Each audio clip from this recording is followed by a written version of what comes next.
Nabitin ba kayo kung paano pa natin mapapabuti ang lupang nais nating patayuan ng bahay? Kaya eto na ang mas marami pang tips mula sa ating eksperto.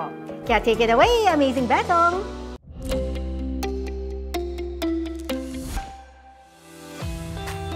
Ngayong alam mo na kung paano masisigurong solid at stable ang lupang pagtatayuan ng dream house mo, may isa pang importanteng task na dapat gawin bago simulan ng groundbreaking. Wow! Mukhang ready ng lahat Pero bago mo simulan ng groundbreaking, sigurado ka ba na walang nauna sa'yo bago ka mag-move in? Baka naman may mga tenant dyan bago ka tuluyang makalipat. Kaya ito, my goodness, ang daming anay. Bago simulan ang pagpapatayo ng bahay, siguraduhin munang hindi lang basta matibay ang lupang pagtatayuan nito, kundi ligtas din sa anumang kontaminasyon na pwedeng idulot ng pagkakaroon ng mga peste, gaya ng daga at ng numero 1 kalaban sa bahay, anay. Nasa bansa tayo na tropical country. Present talaga ang mga ipis, anay. Now, meron din tayong mga problema sa mga daga kasi hindi rin maayos yung pinagtatayuan ng bahay natin at malamang marami itong tubig. Meron din tayong insecto like mga lamok. Ang mga lamok na ito can cause malaria, dengue, or Zika virus that can cause death para sa mga bata o sa sino mang maapektuhan. So nasa atin na ang responsibilidad para maiwasan ang mga ito. At ang number 1 solution sa pagpapatayo ng bahay, lalo na yung mga gawa sa kahoy, soil treatment. Ano nga ba ang soil treatment? At bakit ito mahalaga na masimulan bago magpatayo ng bahay? Madaming treatment ang pwedeng munang gawin sa lupa. Kapag magpapatayo ka ng bahay, isang consideration dito ang soil poisoning. Ito yung proseso kung saan nilalagyan ng kemikal ang lupa para hindi mamahay ang anay sa mismong structure na itatayo mo sa lote mo. Ang benefits ng tamang soil treatment in the long run, mas magkakaroon kayo ng peace of mind na walang anay, na walang peste sa inyong property. Isa ring magiging benefit is ang pag-prevent ng pagtubo ng halaman sa mismong kinatayuan ng pundasyon kung saan makakabawas sa structural integrity ng structure. Unang-una, pagkatingin mo pa lang sa environment ng iyong lote, makikita mo kaagad kung anong type ng mga structure environment na nandun sa site. Mahalaga na inspeksyonin mo ng bahay para sa pest control. Kasi maaaring nagpa-pest control tayo pero mali pala ang lugar ng mga pinagtitignan natin. Katulad na lamang ng butas na pwedeng mag-cause ng areas for leak. Ang mga leak na ito o mga tulo na ito ay pwedeng mag-cause ng mga ipis o kaya mga lamok.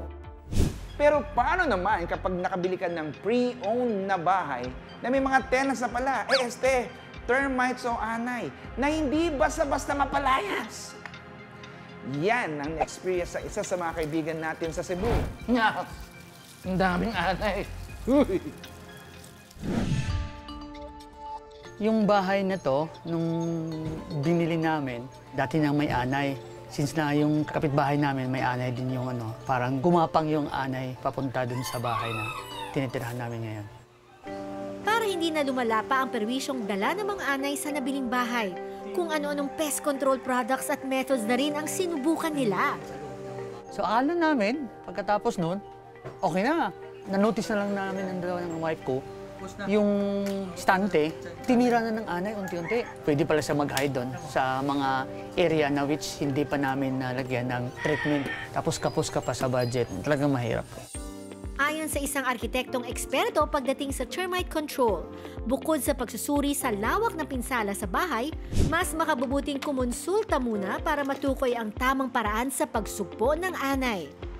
You engage with them scientific method of controlling your termite. Hindi na yung traditional system na ini-inject tapos you pour some kinds of chemicals. In this baiting system, makikita natin within the perimeter, sometimes meron kang 2 colonies o 3 colonies. If the anay eat a little dose of that, yung growth ng anay, kinokontrol. Hindi na sila lumalaki, that means to say they die. Kasi they will not know that yung kinakain nila is coming from that source kasi walang amoy. The entire colony is affected, namamatay na yung sa ilalim ng anay and queen.